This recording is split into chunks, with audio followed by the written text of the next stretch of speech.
एक दुष्ट भ्रष्ट शिष्य भी राघव की ओर बढ़ा। उसने अपनी तलवार राघव पर तान दी। धर्म मार्ग से आए मूर्ख, ध्यान से सुनो, मैं हूं। वह भी आधा शब्द ही बोल पाया था कि राघव की कृपाण उस पर गिर पड़ी, जिससे उसे लंबी बातें कहने का मौका ही नहीं मिला। वह व्यक्ति बहुत घबरा गया था।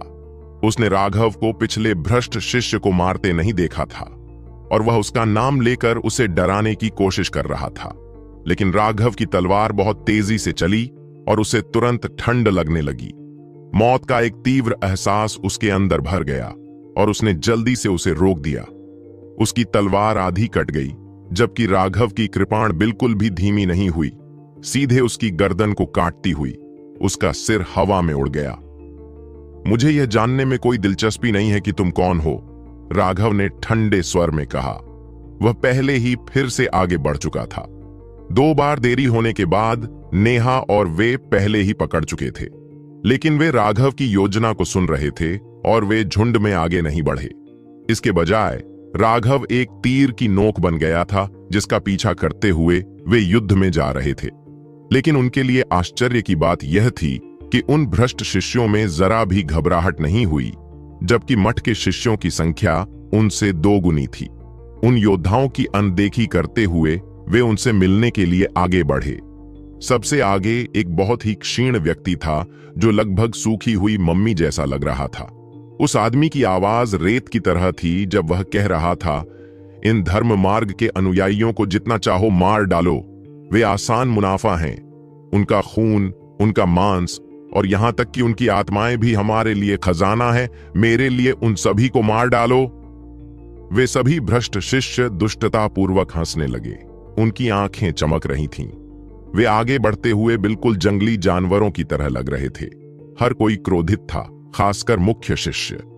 उनकी आंखों से आग निकलने वाली थी। वे सभी महान प्रतिभावान थे। राघव के अलावा और कौन ऐसा था जिस पर वे ध्यान दें? भ्रष्ट अनुयायियों के इस समूह द्वारा आसान लाभ के रूप में व्यवहार किया जाना बिल्कुल नग्न अपमान था। वहां मौजूद लोगों में से सिर्फ राघव का चेहरा शांत था और उसमें कोई भावना नहीं थी। वह बस आगे की ओर बढ़ा और उसकी तलवार बाहर निकल आई। विदाई पवन कट!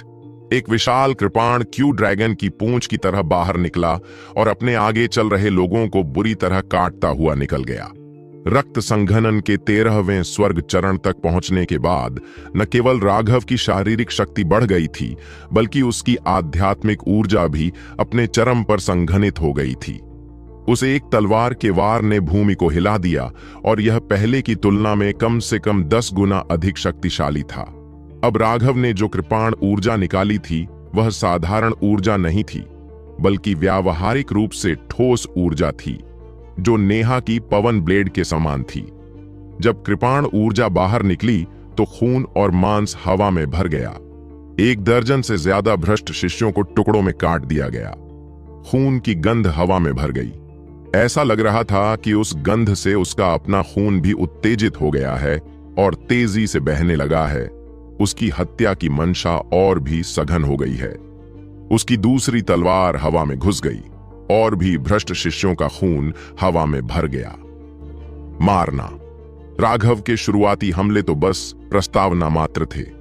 नेहा, मनोज और अन्य मुख्य शिष्य वहां पहुंचे और पागलपन की हद तक हमला करने लगे। भ्रष्ट शिष्यों को अचानक से यह एहसास हुआ कि मठ में इतने सारे मुख्य शिष्य होंगे। उन्हें तुरंत ही काट दिया जाना शुरू हो गया। राघव और उनके लिए आसान मुनाफा कैसे हो सकता था? वे तो बाघों से भी ज्यादा क्रूर थे। उन्हें ही आसान मुनाफा बना दिया गया था। अचानक भ्रष्ट शिष्यों में से एक ने अपना मुंह खोला और एक पाशविक चीख निकाली, जो सभी के कानों में चाकुओं की तरह चुभ गई। सभी के मन में दर्द की लहर दौड़ गई। वे कुछ समय के लिए बेहोश हो गए, मानो किसी सपने में फंस गए हों। आत्मा पर हमला? राघव चौंक गया। इस तरह का हमला बहुत ही विचित्र था और बाहरी ताकतें इसे रोकने में असमर्थ थीं। इसे केवल आध्यात्मिक शक्ति से ही रोका जा सकता था, और एक व्यक्ति की आध्यात्मिक शक्ति हर व्यक्ति में अलग अलग होती है। यह जरूरी नहीं है कि उच्च साधना आधार वाले व्यक्ति की आध्यात्मिक शक्ति अधिक मजबूत होगी। राघव, नेहा और अनुराधा के पास अतुलनीय रूप से शक्तिशाली आध्यात्मिक शक्ति थी। वे मूल रूप से उस तरह के आत्मा हमले को अनदेखा कर सकते थे, लेकिन हर कोई ऐसा नहीं कर सकता। मनोज के पास विशेष रूप से अत्यंत कमजोर आध्यात्मिक शक्ति थी। वह तुरंत बेजान हो गया, लगभग एक भ्रष्ट शिष्य द्वारा काट दिया गया। सौभाग्य से शाम ने तुरंत प्रतिक्रिया की, उसे मारने के लिए वज्र का एक बोल्ट भेजा। हालांकि अभी भी बहुत से लोग स्वप्नलोक में फंसे हुए थे, लेकिन जो लोग आगे की ओर बढ़े थे वे सभी मुख्य शिष्य थे। उनके पीछे के साधारण शिष्य भी इसके जाल में फंसे हुए थे, लेकिन उनके लिए चिंता की कोई बात नहीं थी, क्योंकि यह विशेष आत्मा हमला विशेष रूप से शक्तिशाली नहीं था और इसका प्रभाव केवल एक पल के लिए ही होगा। यदि वे पहले ही लड़ने लगे होते तो वह क्षण किसी व्यक्ति को 10 बार मरने के लिए पर्याप्त होता। हालांकि भ्रष्ट शिष्यों को मुख्य शिष्यों की दबंगई से बहुत झटका लगा था और वे उन्हें रोक नहीं पाए थे। यही कारण था कि उन्होंने सही समय पर नहीं बल्कि अब भी यह आत्मा हमला किया था। एक महत्वपूर्ण क्षण में इस तरह का आत्मा का हमला बहुत भयानक था। उनके सैकड़ों शिष्य इससे बचाव नहीं कर पाते और मर जाते। इस आत्मिक हमले से प्रभावित होकर उनका आक्रमण तुरंत धीमा पड़ गया। उनकी गरजती हुई तीक्ष्णता कुंद हो गई। सिद्धार्थ, मृत व्यक्ति के बैनर वाले उस व्यक्ति को मार डालो। राघव जानता था कि सिद्धार्थ आत्मा के हमलों से पूरी तरह प्रतिरक्षित था। उसने उस क्षीण व्यक्ति की ओर इशारा किया जो आत्मा को आकर्षित करने वाला बैनर पकड़े हुए था। वह जानता था कि यदि वह इसे आत्मा को आकर्षित करने वाला बैनर कहेगा तो सिद्धार्थ शायद इसे नहीं समझेगा, इसलिए उसने इसे मृत व्यक्ति का झंडा कहा। भाई राघव, क्या मैं अपना हथियार इस्तेमाल कर सकता हूं? सिद्धार्थ पूरे समय राघव का पीछा कर रहा था, उसके आदेश की प्रतीक्षा कर रहा था। तुम कर सकते हो, उसे कुचल कर मार डालो। अच्छा, सिद्धार्थ ने दहाड़ते हुए अपना नुकीला डंडा लहराया और आगे की ओर बढ़ा। तुम सब मर जाओ। सिद्धार्थ एक विशालकाय व्यक्ति की तरह दिख रहा था। जब वह आगे बढ़ा, सभी ने देखा कि वह कितना भयानक था। वह वास्तव में एक मानव मांस की चक्की थी। उसका विशाल नुकीला डंडा जिस चीज को छूता था उसे तुरंत चकनाचूर कर देता था, चाहे वह हथियार हो या मानव शरीर। सामने नजदीकी रेंज के लड़ाके, पीछे लंबी दूरी के लड़ाके, एक दूसरे को कवर करो और स्थिर रूप से आगे बढ़ो, राघव चिल्लाया। अब जब उसे पता चल गया था कि इस दुश्मन के पास ऐसी विचित्र तकनीकें हैं, तो वे जल्दबाजी में आगे नहीं बढ़ सकते थे। उन्हें उन पर लगातार और निश्चित रूप से प्रहार करना था। अभी अभी 10 से ज्यादा शिष्य घायल हो गए थे। सौभाग्य से वे जानलेवा चोटें नहीं थीं। घायल लोग पहले ही हीलिंग हॉल के शिष्यों के पास जाकर उपचार करवा चुके थे। गांव में हुई पिछली लड़ाई को लड़ाई भी नहीं माना जा सकता था। यह असली शुरुआत थी। राघव को प्रवाह को नियंत्रित करना था और वह लगातार मनोबल बढ़ाने के तरीकों की तलाश में था। यदि इस पहली लड़ाई के दौरान ही बहुत से लोग मारे गए या घायल हो गए तो उनकी पूरी सेना के मनोबल पर घातक आघात लगेगा। सभी ने लगातार आगे बढ़ना शुरू कर दिया। जहां तक भ्रष्ट शिष्यों की बात है तो उनके पास स्पष्ट रूप से कोई समूह लड़ाई संरचना नहीं थी। वे सभी अपने लिए लड़ रहे थे। मठ के शिष्यों के लगातार हमलों के तहत उन्हें कदम दर कदम पीछे धकेला गया और कभी कभी उनमें से एक की मौत हो जाती थी। उनके लिए सबसे भयावह चीज सिद्धार्थ था। वह सीधे उनके बीच से निकल गया था और कोई भी उसे रोक नहीं पाया था।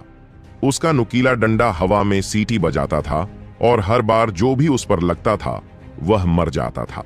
पलक झपकते ही वह उस क्षीण व्यक्ति के पास पहुंच गया जिसके हाथ में आत्मा को आकर्षित करने वाला बैनर था। राघव ने देखा था कि हालांकि उस तीखी चीख वाली आत्मा का हमला कई लोगों ने किया था, लेकिन यह इस कमजोर आदमी का आत्मा का हमला था जो सबसे शक्तिशाली था। अगर वे उसे मार सकते हैं तो इससे सभी के लिए सब कुछ ज्यादा सुरक्षित हो जाएगा। उस क्षीण वयस्क व्यक्ति ने जब सिद्धार्थ को अपनी ओर आते देखा तो वह ठंडी सांस लेने लगा। उसकी आंखों में एक विचित्र लाल रोशनी उभर आई। यह उनके संप्रदाय की एक गुप्त तकनीक थी जिसे मोहक आत्मा की आंखें कहा जाता था। जिस किसी की आध्यात्मिक शक्ति उससे कमजोर होती थी उसे वह तुरंत भ्रम के दायरे में खींच लेता था और उसे कोई भी आसानी से मार सकता था। इसके अलावा उसके हाथ में आत्मा को आकर्षित करने वाला बैनर भी उसकी सहायता कर रहा था। इसने मारे गए लोगों के सारे आक्रोश को सोख लिया। एक व्यक्ति जितना अधिक शक्तिशाली होता है, मरने के बाद उसके मन में उतना ही अधिक आक्रोश होता है, और अगर उसे बर्बरतापूर्वक मारा गया हो तो यह आक्रोश और भी अधिक प्रबल होगा। उनके लिए वध करना अपनी तरह की खेती थी, और यही कारण था कि वे वास्तव में इन धर्मी शिष्यों को देखने के लिए उत्साहित थे। उन्होंने अपने बुजुर्गों और वरिष्ठ शिष्यों से सुना था कि धर्म मार्ग के अनुयायी कायरतापूर्ण कमजोर लोग थे, जो उनके लिए केवल धन कमाने का साधन थे।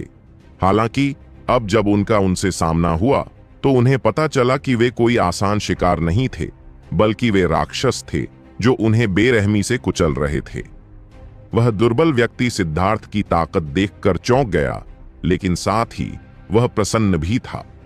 एक बार जब वह सिद्धार्थ को मार देगा तो उसके शक्तिशाली आक्रोश से उसकी साधना का आधार तेजी से बढ़ जाएगा, और फिर जब उसकी साधना का आधार बढ़ गया तो उसकी गुप्त तकनीक और भी मजबूत हो गई।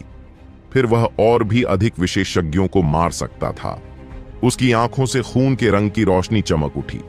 उसने अपनी आध्यात्मिक शक्ति को चरम सीमा तक पहुंचाया, और अदृश्य आध्यात्मिक शक्ति की एक किरण सिद्धार्थ पर पड़ी।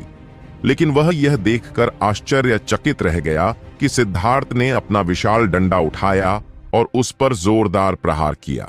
तुम मुझे क्यों देख रहे हो? मैं तुम्हें मार डालूंगा।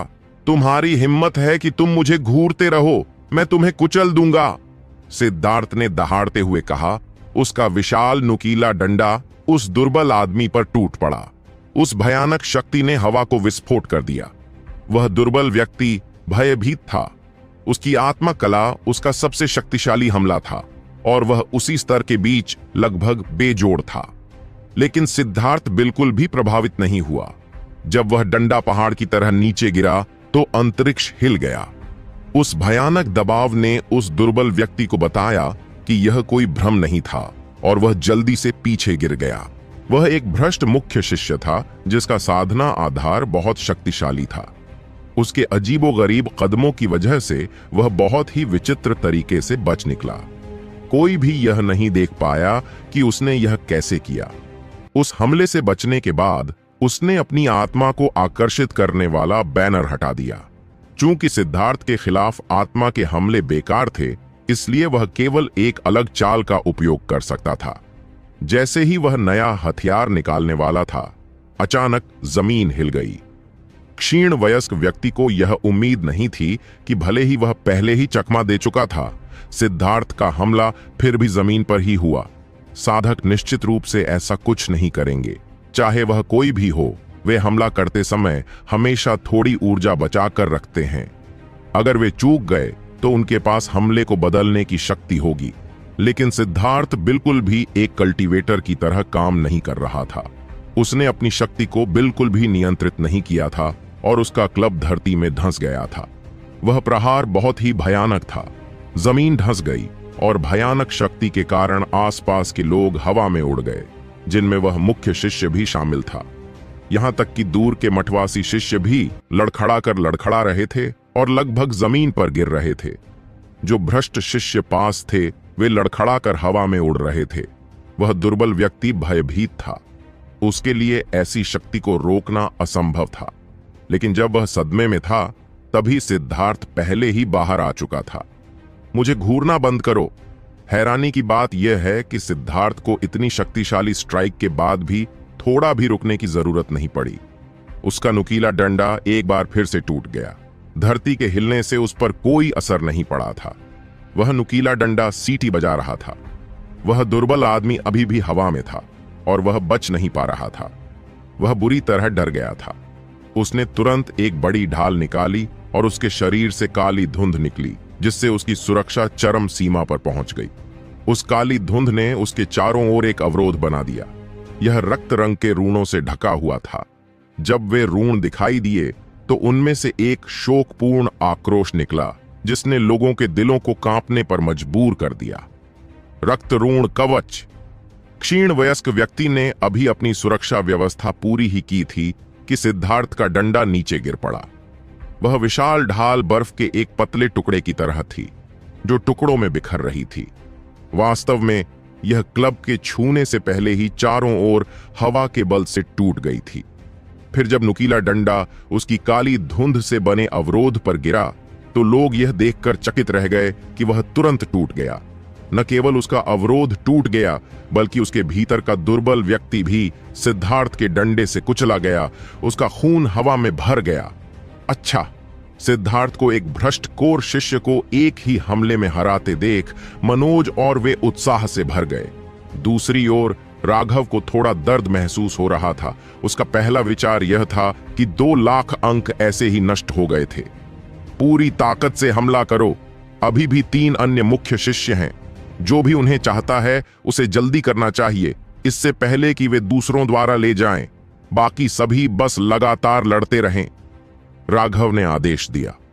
सिद्धार्थ भेड़ों के झुंड के बीच भेड़िए की तरह था।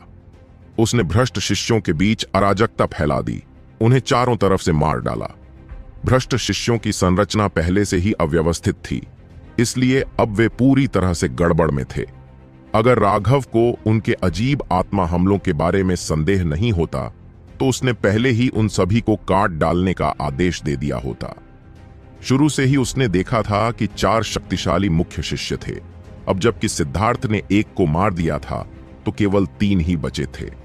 राघव के आदेश का पालन करते हुए नेहा, अनुराधा और मनोज उन 3 मुख्य शिष्यों के पास पहुंचे। श्याम, जाकर मनोज पर नजर रखो, राघव ने धीरे से कहा। श्याम ने अभी अभी अपने थंडर फोर्स भाले से एक भ्रष्ट शिष्य को घायल किया था।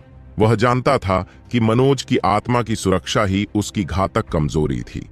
वह जल्दी से मनोज के करीब पहुंच गया।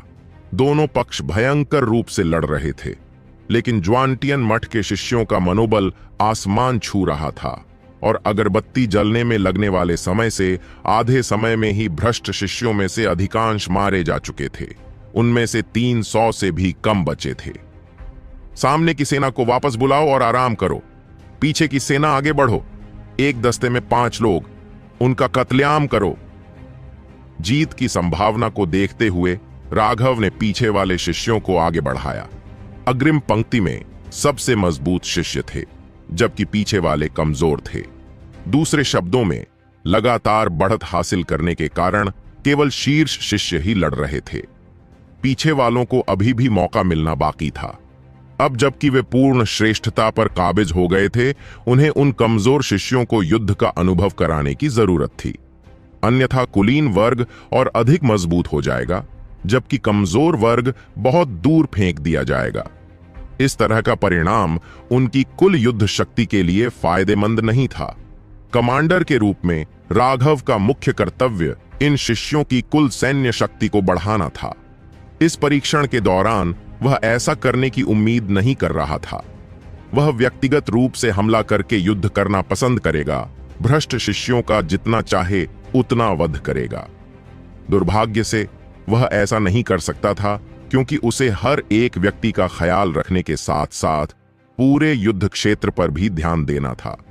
उसकी तलवार अभी भी हवा में नाच रही थी, लगातार भ्रष्ट शिष्यों को काट रही थी, लेकिन उसका ध्यान पूरे युद्ध क्षेत्र पर था। नेहा ने अपने चारों ओर पवन ब्लेडों को बुलाया था और एक भ्रष्ट कोर शिष्य के खिलाफ रक्त रंग की लंबी तलवार से लड़ रही थी। राघव ने अपना सिर हिलाया, उसका चेहरा थोड़ा बदसूरत था। वह गुस्से से चिल्लाया, नेहा, तुम क्या कर रहे हो? यह एक लड़ाई है, कोई प्रतियोगिता नहीं। नेहा को लड़ाई का एकमात्र अनुभव मठ की गुटबाजी प्रतियोगिता से मिला था, जो कि झंडों पर एक प्रतियोगिता थी। वह पहले से ही इसकी आदी हो चुकी थी। अपनी ताकत के बावजूद वह अभी भी उस भ्रष्ट मुख्य शिष्य से पराजित हो रही थी, बार बार खतरनाक क्षणों में गिर रही थी। इससे राघव पूरी तरह से क्रोधित हो गया। उसने वास्तव में अपने पिछले शब्दों को बर्बाद कर दिया था। नेहा का दिल कांप उठा। राघव शायद ही कभी गुस्सा होता था। इसके अलावा वह उससे कभी नाराज नहीं हुआ था, लेकिन इस बार वह देख सकती थी कि वह वास्तव में क्रोधित था। उसे याद आया कि उसने पहले क्या कहा था। वह शर्म से लाल होने से खुद को नहीं रोक पाई। उसने खुद को और नहीं रोका और उसकी आभा पूरी तरह से फूट पड़ी। उसके हाथों में मौजूद हवा के ब्लेड तेजी से उसके प्रतिद्वंद्वी पर वार करने लगे। अनुराधा नेहा से कहीं बेहतर प्रदर्शन कर रही थी। उसकी बर्फ की धारें हवा में नाच रही थीं। ठंडी हवा उसके भ्रष्ट मुख्य शिष्य को बार बार पीछे धकेल रही थी। उसे मारने में उसे ज्यादा समय नहीं लगेगा। मनोज के लिए उसके पूरे शरीर पर रूण चमक रहे थे। वह बार बार दहाड़ रहा था। उसकी मुट्ठियां हवा में लहरा रही थीं। उसका भ्रष्ट मुख्य शिष्य पहले से ही खून की उल्टी कर रहा था। मनोज की ताकत का बखान किए बिना ही पता चल गया। श्याम लगातार उन साधारण भ्रष्ट शिष्यों को मार रहा था और मनोज पर लगातार नजर रख रहा था। अंत में 1 दर्जन भ्रष्ट शिष्य थे जो इसे सहन करने में असमर्थ थे। मठ के इन शिष्यों द्वारा नरसंहार किए जाने से जो भेड़ियों और बाघों की तरह लग रहे थे, उनका साहस पहले ही टूट चुका था और वे दूर की ओर उड़ने लगे। यह अब युद्ध नहीं बल्कि एक तरफा नरसंहार था। जब वे दूसरों का नरसंहार कर रहे थे तो उन्होंने कभी नहीं सोचा था कि उनके लिए यह दिन आएगा। तुम भागना चाहते हो? क्या तुम्हें लगता है कि यह संभव है? राघव के मुंह पर एक ठंडी मुस्कान उभरी। दसियों तीर निकल पड़े। क्षण भर में ही भाग रहे भ्रष्ट शिष्यों में से सभी की चीखें निकल गईं, क्योंकि उन्हें तीरों से छेद दिया गया था। हर कोई चौंक गया जब उसने देखा कि एक आदमी ने अपने कंधे पर एक बहुत बड़ी बेलनाकार चीज रखी हुई थी। यह चीज 3 मीटर से ज्यादा लंबी और 1 फीट व्यास की थी। इस पर कई पतले छेद थे जो जाहिर तौर पर उन जगहों से निकले थे जहां से तीर निकले थे। हे बॉस, मैं आखिरकार दिखावा करने में कामयाब हो ही गई, अर्जुन उत्साह से चिल्लाया। जब राघव को निर्वासन में भेजा जाने वाला था तो उसने अर्जुन को चेतावनी दी थी। उसकी प्रतिभा साधारण थी और उसे खुद को मजबूत बनाने के लिए एक अपरंपरागत तरीके के बारे में सोचना होगा। अर्जुन ने खुद को एकांत में रख लिया था और विचारों के लिए अपने दिमाग को खपा दिया था। वास्तव में उसके पास एक भी मजबूत बिंदु नहीं था। उसकी योग्यता केवल साधारण थी और उसकी आध्यात्मिक शक्ति में भी कमी थी।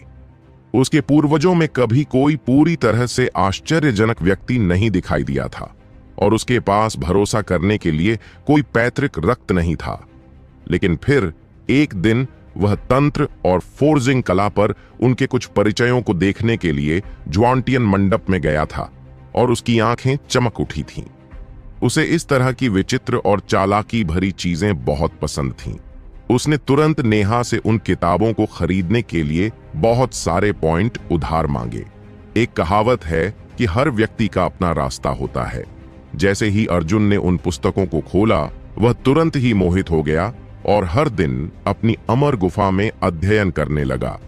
एक साधारण रैपिड फायर क्रॉसबो में बहुत ज्यादा ताकत नहीं होती, लेकिन अर्जुन ने इस क्रॉसबो में स्प्रिंग मैकेनिज्म को बेहतर बनाया था, जिससे यह एक साधारण क्रॉसबो से 10 गुना ज्यादा ताकतवर बन गया।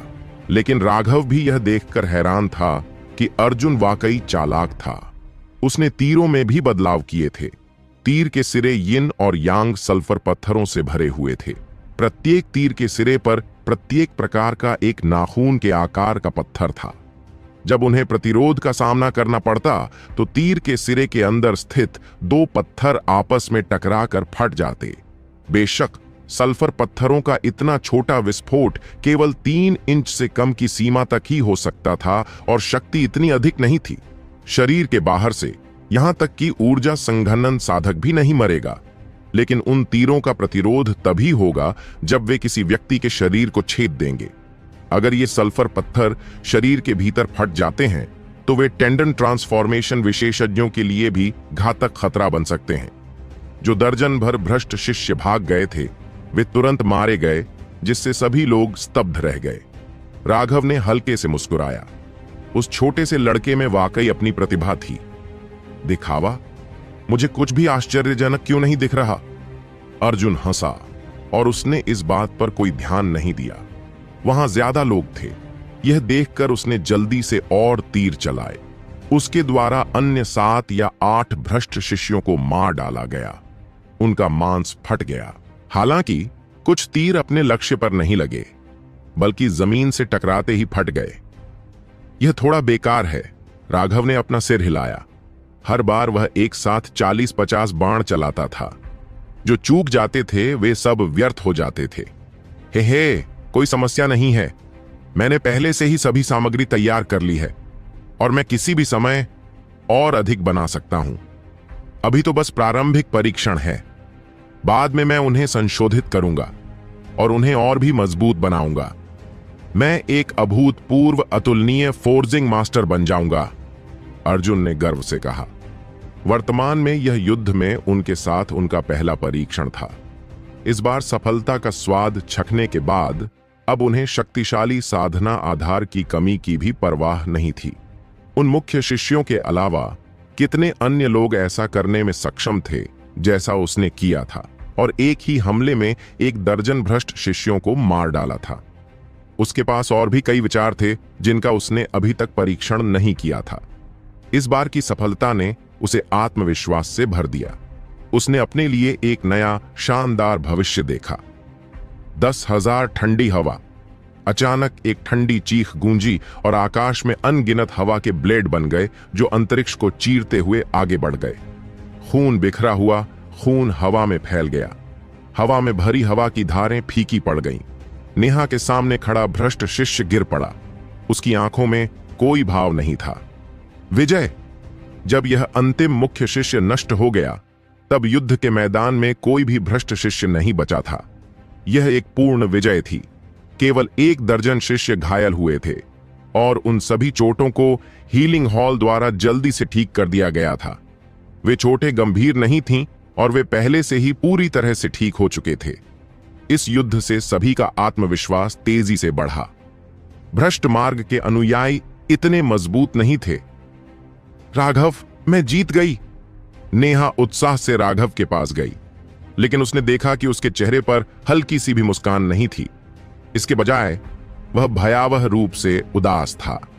सभी ने तुरंत यह देखा और उनकी जय जयकार अचानक बंद हो गई। उन्हें नहीं पता था कि राघव को किस बात ने नाराज किया था। यह एक ऐसी लड़ाई थी जिसमें शुरू से ही शक्ति का बहुत बड़ा अंतर था। क्या आपको लगता है कि जीत पर घमंड किया जाना चाहिए? राघव ने ठंडे अंदाज में उन्हें देखा। हालांकि उनके पास भी करीब 1000 लोग थे, लेकिन उनके पास सिर्फ 4 मुख्य शिष्य थे। लेकिन हमारे पास कितने थे? क्या आपको लगता है कि ऐसी जीत पर घमंड करना उचित है? देखो तुम कैसे लड़ रहे थे। तुम मूल रूप से बस खेल रहे थे। क्या तुम्हें लगता है कि यह एक खेल है? लक्ष्मण, एक तलवार साधक के रूप में क्या आपको लगता है कि आप बहुत महान हैं? जब आप अपने से कमजोर लोगों से टकराते हैं तो आप हमला करने से कतराते हैं। क्या आपको लगता है कि भीड़ में हमला करने और अपने से अधिक शक्तिशाली लोगों को मारने वालों को नजरअंदाज करके आप यह दिखाएंगे कि आप कितने अधिक शक्तिशाली हैं? और जहां तक अन्य मुख्य शिष्यों की बात है, क्या तुम सचमुच सोचते हो कि तुम बेजोड़ हो? क्या तुम सब मूर्ख हो?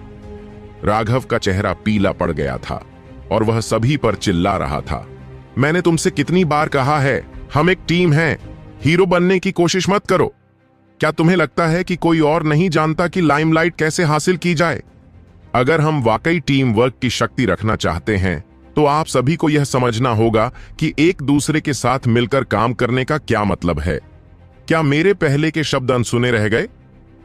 हे मूल शिष्यों, इस समय जिन शत्रुओं का आप सामना कर रहे थे वे आपको कमजोर लग सकते हैं, लेकिन आपके पीछे के शिष्यों के लिए वे एक घातक खतरा हैं।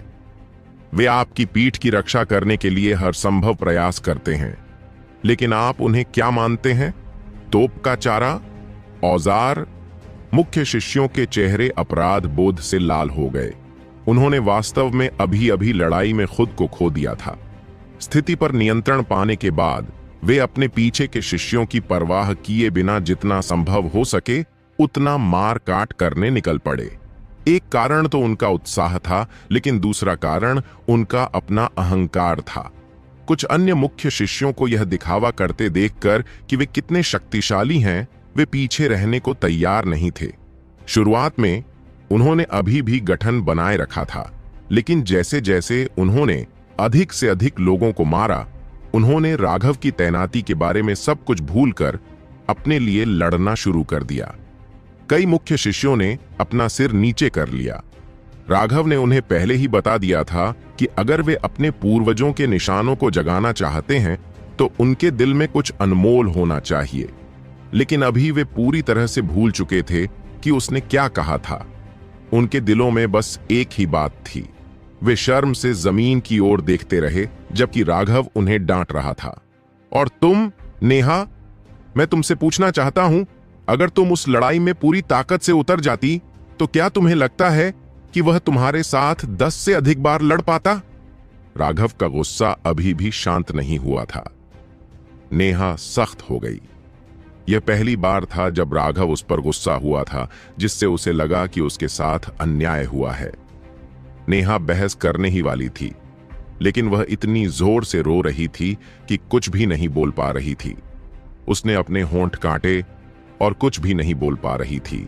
नेहा को इस तरह देखकर माधव का दिल दुख गया और उसने राघव को देखा, लेकिन राघव ने ऐसा अभिनय किया जैसे उसने उसे देखा ही नहीं।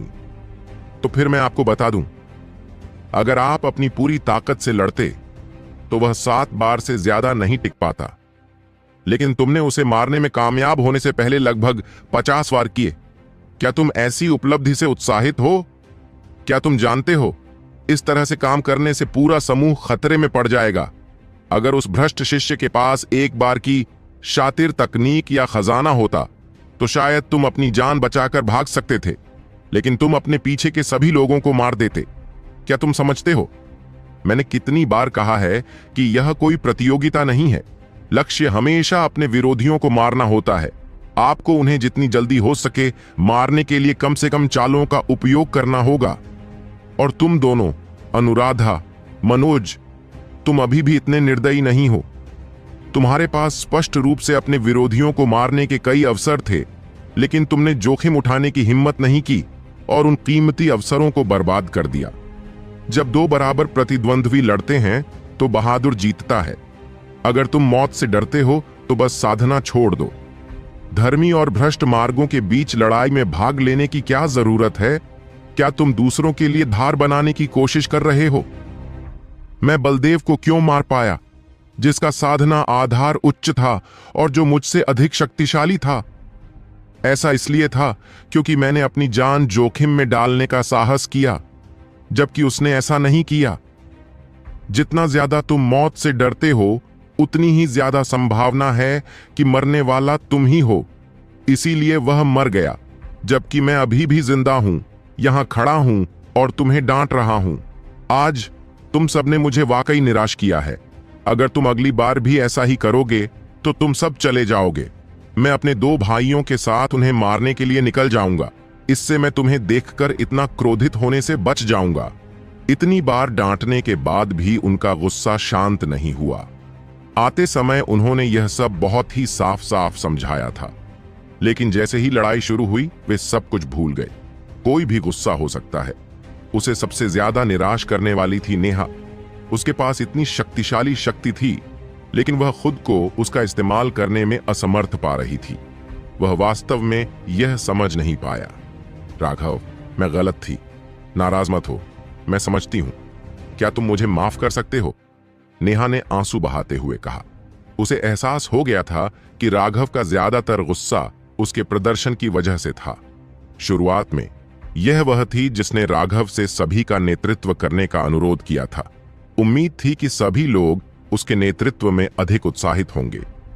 आज उसका व्यवहार उसकी अपनी इच्छा के बिल्कुल विपरीत था। उसने राघव के भरोसे को बुरी तरह ठेस पहुंचाई थी। उसकी अपनी मुश्किलें थीं। हालांकि वह शक्तिशाली थी, लेकिन वह एक ऐसी महिला थी जिसने जीवन और मृत्यु की लड़ाई का ज्यादा अनुभव नहीं किया था। उसके लिए अपनी लड़ाई की शैली को अचानक बदलना बहुत मुश्किल था। बस अपने स्थान पर वापस लौट जाओ। शायद तुम तभी सही मायने में समझ पाओगे कि दर्द क्या होता है जब तुम्हारे पीछे वाले गिर पड़ेंगे। तब तुम्हें पता चलेगा कि लड़ाई का उद्देश्य क्या है। राघव ने गहरी सांस ली और खुद को शांत किया। नेहा ने अपने होंठ काटे और अपने सैनिकों के पास लौट गई। वे सभी पूरी तरह से चुप थे। यहां तक कि जो साधारण सैनिक सौभाग्य से बच गए थे, वे भी इस भारी वातावरण में जोर से सांस लेने की हिम्मत नहीं कर पाए। राघव ने आह भरी, किसी चीज को संजोकर रखने का तरीका जानने से पहले उसे खोने का इंतजार मत करो। दर्द क्या होता है यह जानने से पहले कुछ खोने का इंतजार मत करो। किसी चीज को बचाने का मतलब क्या होता है यह समझने से पहले उसे खोने का इंतजार मत करो। मैं तुम्हें एक क्रूर तथ्य बताता हूं। धार्मिक और भ्रष्ट मार्गों के बीच इस लड़ाई में अगर हम में से आधे लोग भी जीवित बच जाते हैं तो इसे पहले से ही स्वर्गीय आशीर्वाद माना जाएगा। अगर तुम अभी भी बड़े नहीं हुए तो शायद तुम्हारे लिए आने वाली लड़ाइयों में मर जाना बेहतर होगा। कम से कम तब तुम्हारे लिए सब कुछ खत्म हो जाएगा। लेकिन अगर तुम मेरी बात समझे बिना बच गए तो तुम्हें जीवन भर पछतावा होगा। अभी अपना सर्वश्रेष्ठ करो ताकि तुम्हारे पीछे कोई पछतावा न रह जाए। वरिष्ठ भाई राघव, चिंता मत करो, हम यह गलती सिर्फ एक बार करेंगे, निश्चित रूप से दूसरी बार ऐसा नहीं होगा। वे सभी मुख्य शिष्य चिल्ला उठे। वे पहले से ही पूरी तरह से राघव के द्वारा जीत लिए गए थे। ऐसा सिर्फ इसलिए नहीं था क्योंकि वह शक्तिशाली था, बल्कि इसलिए भी था क्योंकि उसकी दूरदर्शिता और बुद्धि उनसे कहीं ज्यादा थी। राघव ने सिर हिलाया। अब जब हम युद्ध के मैदान में आ गए हैं तो हम अब उड़ने वाले जादुई जानवरों का उपयोग नहीं कर सकते। अगर मेरा अनुमान सही है तो बुजुर्गों और वरिष्ठ प्रशिक्षु भाइयों को पहले से ही भ्रष्ट मार्ग के विशेषज्ञों द्वारा नियंत्रित किया जा रहा है। अभी हम केवल अपने आप पर भरोसा कर सकते हैं। ये तो केवल भ्रष्ट मार्ग के अग्रिम सैनिक हैं। उनमें से कई और भी होंगे जो और भी अधिक शक्तिशाली होकर आगे बढ़ेंगे। हमारा मठ युद्ध के मैदानों के बहुत करीब था। इसके बारे में कुछ नकारात्मक बातें हैं, लेकिन कुछ सकारात्मक बातें भी हैं। नकारात्मक बात यह है कि अन्य धर्म पथ के अनुयायी जो हमारी सहायता करने वाले हैं, वे अभी भी रास्ते में हैं। लेकिन एक अच्छी बात भी है, हे अभी हमारे साथ सिर को लेकर कोई नहीं लड़ रहा है। आप लोगों को समझना चाहिए। यह देखकर कि राघव आखिरकार शांत हो गया और मुस्कुराने लगा, सभी का उत्साह एक बार फिर भड़क उठा। तुम में से कुछ लोग आकर उन सिरों को काट दो जो अभी भी सुरक्षित हैं। वे सभी मुफ्त अंक हैं। अचानक राघव सिद्धार्थ की ओर मुड़ा। सिद्धार्थ, क्या तुम ज्यादा ध्यान नहीं दे सकते और थोड़ा और नरम नहीं हो सकते? तुम्हारे क्लब के सिर्फ एक झटके से 2 लाख अंक गायब हो गए। यह सुनकर सभी को दुख हुआ। यह सब इसलिए हुआ क्योंकि वह मुझे घूर रहा था। सिद्धार्थ ने अपना डंडा घुमाया और बहुत ही सही ढंग से बोला, ठीक है, भविष्य में अपनी ताकत पर ज्यादा ध्यान देना, और अगर हम किसी मजबूत व्यक्ति से टकराए तो उसके शरीर के निचले हिस्से को कुचल देना और उसका सिर बरकरार रखना। राघव सिर्फ असहाय होकर आहें भर सकता था। हालांकि वह जानता था कि सिद्धार्थ की याददाश्त इतनी अच्छी नहीं थी, लेकिन उसे समझाना कम से कम बेहतर था। क्या यहां आसपास कोई नजदीकी शहर है?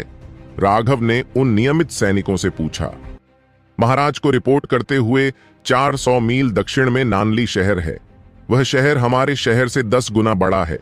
हमें नहीं पता कि उस पर हमला हुआ है या नहीं, उनमें से एक ने सम्मानपूर्वक रिपोर्ट की। राघव ने सिर हिलाया और उन्हें अंगूठा दिखाया। अपने शहर के अंदर आम लोगों की रक्षा के लिए अपनी जान की बाजी लगाना, आप सभी सच्चे योद्धा हैं। राघव ने सभी को दक्षिण की ओर दौड़ाया। मठ के अन्य लोग जल्दी से उन लोगों को वापस लाने के लिए चले गए, इसलिए उन्हें इसके बारे में चिंता करने की जरूरत नहीं थी। उनका काम उन भ्रष्ट अनुयायियों को मारना था जो उनके क्षेत्र पर आक्रमण करने वाले अग्रिम दस्तों का हिस्सा थे। उन्हें नागरिकों की हताहतों की संख्या को यथासंभव कम करना था। ये अग्रिम दस्ते बेहद घृणित हो सकते हैं, लेकिन वे वास्तव में भ्रष्ट मार्ग के मुख्य अनुयायी नहीं थे। वे केवल कुछ दूसरे दर्जे की शक्तियों से आए थे। मुख्य सेना अभी भी उनके पीछे थी। ये अग्रिम दस्ते बस अग्रिम मोर्चे के करीब थे। हमला करने का आदेश मिलने के बाद वे सबसे पहले हत्याएं करने लगे। वे आम लोगों पर छोड़े गए भेड़ियों के झुंड की तरह थे।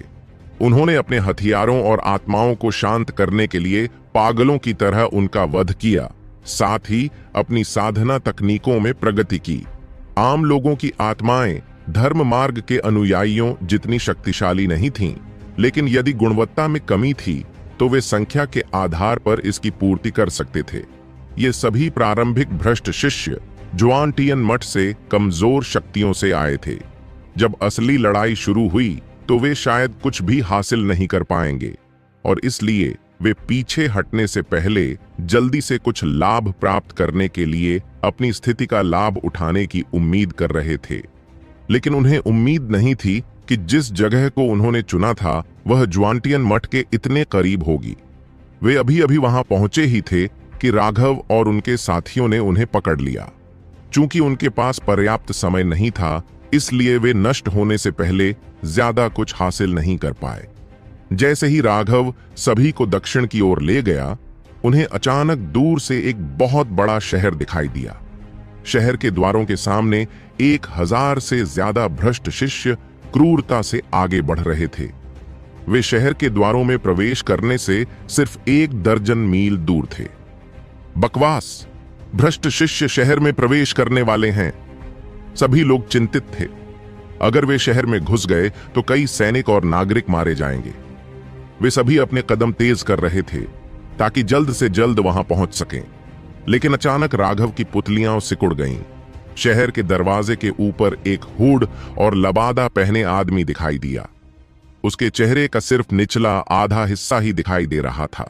जब उसने देखा कि भ्रष्ट शिष्य नगर में पहुंचने वाले हैं तो उसके हाथ में एक प्राचीन और बहुरंगी धनुष प्रकट हुआ। उसके दाहिने हाथ ने हल्के से धनुष की डोरी खींची। धनुष पर एक सुनहरा तीर दिखाई दिया, बादल तोड़ने वाला तीर। एक ठंडी और गंभीर चीख सुनाई दी। हालांकि वह आवाज जोरदार नहीं थी, लेकिन सैकड़ों मील दूर से हर कोई किसी तरह उसे सुन सकता था।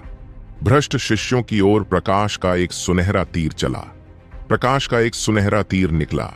ऐसा लग रहा था जैसे वह अंतरिक्ष को चीर रहा हो और एक उल्कापिंड की तरह भ्रष्ट शिष्यों की ओर बढ़ रहा हो। शुरुआत में यह प्रकाश तीर एक सामान्य तीर के आकार का ही था, लेकिन जैसे जैसे यह उड़ता गया, यह बड़ा होता गया और इसकी आभा अविश्वसनीय रूप से भयानक होती गई। इसके कारण पूरा स्वर्ग और पृथ्वी हिल गए।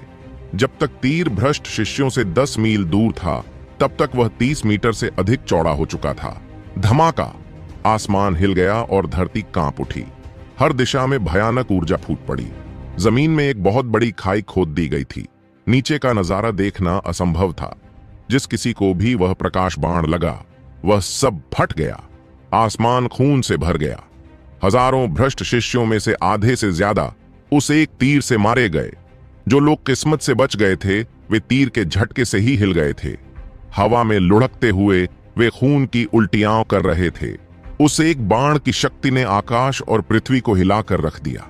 सबसे चौंकाने वाली बात यह थी कि उसके अंदर एक ऐसी प्रबल इच्छा शक्ति थी जो सहज रूप से अधीनता की ओर ले जाती थी।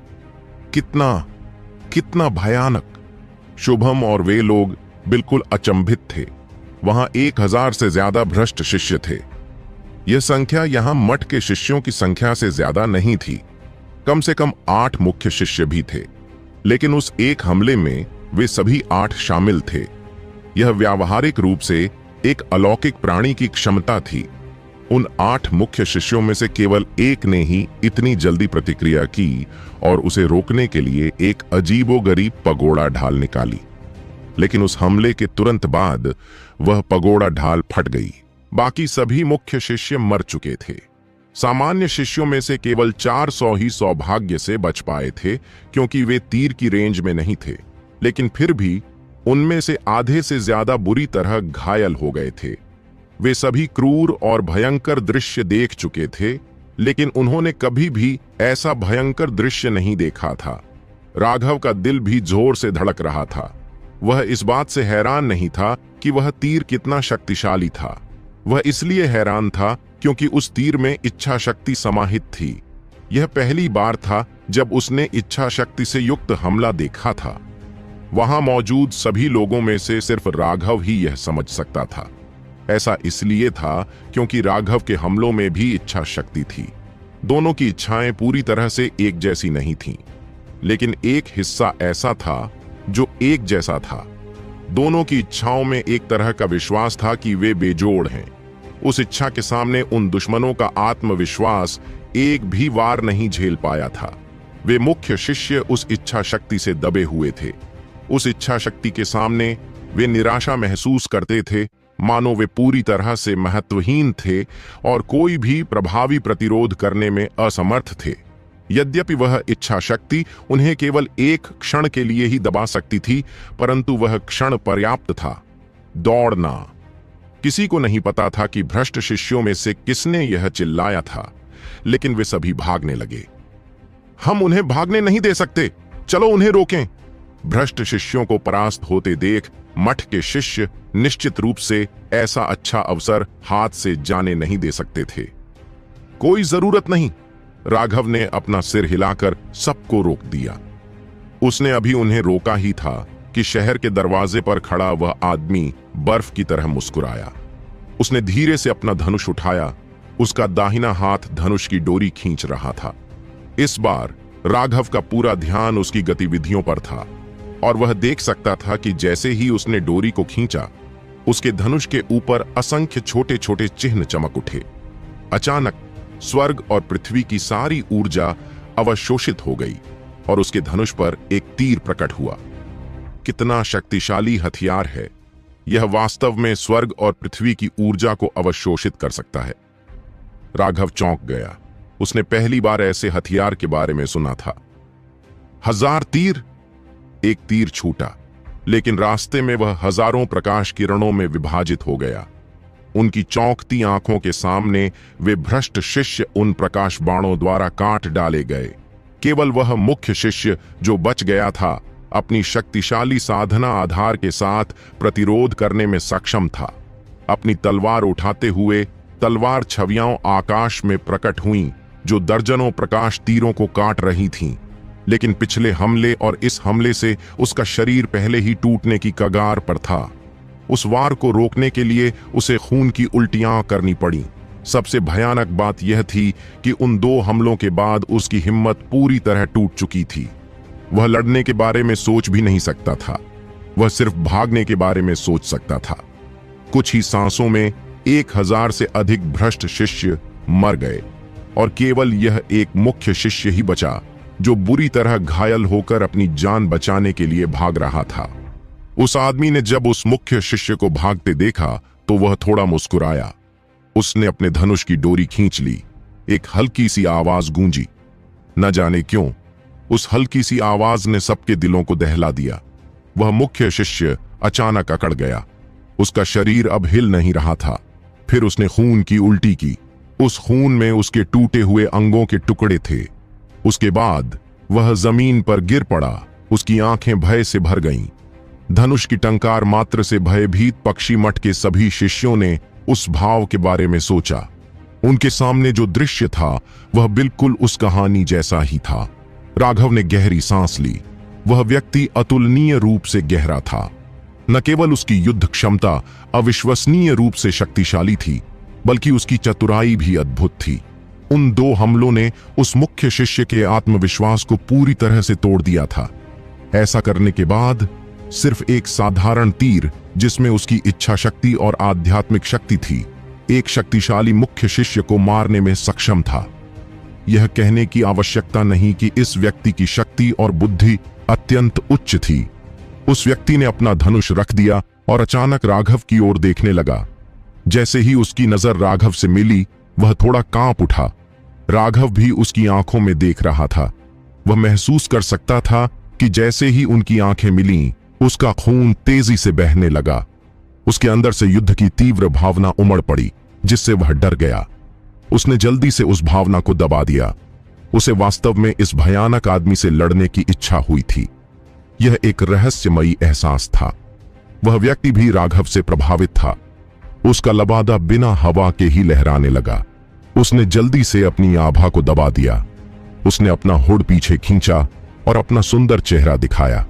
उसकी निगाहें बिजविनायक तरह चमक रही थीं और उसकी तलवार जैसी भौहें ऊपर की ओर उठी हुई थीं, लेकिन उसकी ठोड़ी थोड़ी चौड़ी थी, जिससे पता चलता था कि वह अभी पूरी तरह से बड़ा नहीं हुआ था। उसकी आंखें अत्यंत गहरी थीं, लेकिन भीतर एक अवर्णनीय अनुभूति छिपी थी। अपना चेहरा दिखाने के बाद वह अपनी बाहों को पीठ के पीछे बांधकर खड़ा हो गया और 40-50 डिग्री के कोण पर आसमान की ओर देखता रहा। उसके चेहरे पर एकाकी भाव था जब उसने कहा, 10 साल तक मैं अपने धनुष के साथ भटकता रहा। मेरे बाण स्वर्ग और पृथ्वी को हिला रहे थे। 9 स्वर्ग, 10 भूमि और पूरा ब्रह्मांड मेरे चारों ओर घूमेगा। केवल मैं, मुकेश, महिमा तक पहुंचूंगा। उनकी आवाज बहुत ही गंभीर थी और जिस लय के साथ उन्होंने बात की उससे ऐसा लग रहा था कि वे एक सच्चे विशेषज्ञ हैं, एक ऐसे विशेषज्ञ जो इतने शक्तिशाली थे कि यह दुखद था। उनके हाव भाव और जमीन पर बिखरी लाशों के साथ वे दुनिया के शिखर पर खड़े एक अकेले विशेषज्ञ की तरह लग रहे थे। फिर वह व्यक्ति शहर की दीवार से कूद गया और दूर तक चलने लगा। लोग यह देखकर हैरान रह गए कि उसके हर कदम के साथ वह कई मील पार कर रहा था। ऐसा लग रहा था जैसे वह बस आत्मविश्वास और सहजता से टहल रहा हो। एक पल में वह 50 मील दूर था और सबकी नजरों से ओझल हो गया। उस व्यक्ति के गायब होने के बाद शहर के दरवाजे धीरे धीरे खुले। सैनिकों की एक टुकड़ी स्थिति की जांच करने के लिए बाहर निकली। जब उन्होंने जमीन पर लाशें देखीं, तो वे सभी खुशी से झूम उठे। कितना दबंग, लेकिन उसके पास वाकई दबंग होने की योग्यता है। वह बिल्कुल भयानक था। मनोज अभी भी उस दिशा में देख रहा था जहां वह आदमी गायब हो गया था। वह अभी भी पूरी तरह से हैरान था। सिर्फ एक आदमी ने एक धनुष से 1000 से ज्यादा भ्रष्ट शिष्यों को खत्म कर दिया था। उन अतुलनीय रूप से क्रूर और बर्बर भ्रष्ट शिष्यों को उसने मुर्गियों की तरह आसानी से मार डाला। वह व्यक्ति कौन था राघव? नेहा ने पूछा। सबने उसे जाने से ठीक पहले राघव को देखते हुए देखा था। इसके अलावा उसने अपना चेहरा तभी दिखाया था जब उसने राघव को देखा था। उनमें से किसी को भी इसका कारण नहीं पता था। राघव ने अपना सिर हिलाया। वह भी चौंक गया था। उसे नहीं पता था कि क्यों, लेकिन उसे उस व्यक्ति के साथ एक परिचितता का एहसास हुआ। यह संभव है कि उन दोनों में कुछ ऐसी ही भावना थी जिसके कारण उसे ऐसा महसूस हुआ। चाहे वह कोई भी हो, कम से कम वह दुश्मन तो नहीं है। राघव ने अपने आश्चर्य को दबाते हुए हल्का सा मुस्कुराया। बाकी सबने सिर हिलाया, अंदर ही अंदर खुश हो रहे थे। अगर इतना भयानक आदमी दुश्मन हो तो यह वाकई एक बुरा सपना होगा। हम यह भी नहीं जानते कि वह किस संप्रदाय से है। उसकी साधना का आधार हमारे से बहुत अलग नहीं है, लेकिन उसकी युद्ध क्षमता बहुत डरावनी है। उस व्यक्ति ने आक्रमण करते समय अपनी कुछ आभा वापस छोड़ दी थी और उसे अभी भी प्रारंभिक टेंडन परिवर्तन क्षेत्र में होना चाहिए। यह बाकी सभी की साधना के आधार के समान ही था, लेकिन उसकी ताकत व्यावहारिक रूप से भयावह थी, जिससे उनके दिल कांप उठते थे। इसके बारे में ज्यादा मत सोचो। तुम में से कुछ लोग वहां जाओ और जो भी सिर बचे हैं उन्हें इकट्ठा करो। उसकी वजह से हमें काफी अच्छा मुनाफा हुआ, राघव ने मुस्कुराते हुए कहा। सभी कांप उठे। क्या राघव यह कह रहा था कि वह व्यक्ति जिसने खुद को मुकेश कहा था, वह धार्मिक मार्ग का अनुयायी नहीं था, बल्कि एक दुष्ट शूरवीर था? अन्यथा वह उन शिष्यों के सिर क्यों नहीं चाहता था? उन सिरों के बदले में बहुत सारे अंक दिए जा सकते थे। वह शक्तिशाली और रहस्यमय दोनों था। राघव अपने खून को गर्म होने से नहीं रोक पाया। उसी क्षेत्र में उसे अभी तक कोई ऐसा व्यक्ति नहीं मिला था जो उसकी बराबरी का हो। लेकिन एक बार जब उसने इस मुकेश साथी को देखा तो उसका खून प्रत्याशा से उबलने लगा था। उसके जैसे लोगों के अस्तित्व में होने से वह भविष्य में इतना अकेला नहीं होगा। युद्ध के मैदान को जल्दी से साफ कर दिया गया। उन्हें 700 से ज्यादा सिर मिले, जिनमें से 3 मुख्य शिष्य थे। बाकी सभी टुकड़े टुकड़े हो चुके थे। कुछ लोग शहर में जांच करने भी गए थे, लेकिन उन्हें केवल इतना पता चला कि मुकेश कहीं से रहस्यमय तरीके से प्रकट हो गया था। जब वह आया था तो उसने सभी सैनिकों से कहा था कि वे फाटक बंद कर दें और शहर न छोड़ें। उसके बाद जो कुछ हुआ वह सबने देखा था। राघव ने नक्शे की बारीकी से जांच की। इस जगह को नानली सिटी कहा जाता था और यह वह क्षेत्र था जिसकी रक्षा उन्हें करनी थी। वे मूलतः अग्रिम मोर्चे पर थे और उनका मुख्य कार्य केवल इस स्थान की रक्षा करना था। उन्हें यहां आगे की सहायता के लिए प्रतीक्षा करनी होगी। तुम लोगों में से कुछ लोग शहर के सभी लोगों को यहां से चले जाने में मदद करो। यहां अब कुछ समय के लिए मौक़ा था, इससे पहले कि और भ्रष्ट शिष्यों ने आक्रमण कर दिया। उन्हें सभी आम लोगों को यहां से चले जाने की जरूरत थी। एक बार जब और भ्रष्ट शिष्य आ गए तो वे पूरे शहर की रक्षा करने में सक्षम नहीं होंगे। आम लोगों का निश्चित रूप से वध कर दिया जाएगा, और जब तक और सहायता मिलती तब तक यह जगह युद्ध का मैदान बन चुकी होती। इसीलिए आम लोगों का वहां से चले जाना जरूरी था। जैसे ही आम लोग धीरे धीरे पीछे हटे, राघव की कमर पर लगी जेड टाइल अचानक गर्म हो गई। वह तुरंत उसे जांचने गया, लेकिन जब उसने उस पर लिखी नई जानकारी पढ़ी तो उसके चेहरे के भाव अचानक बदल गए।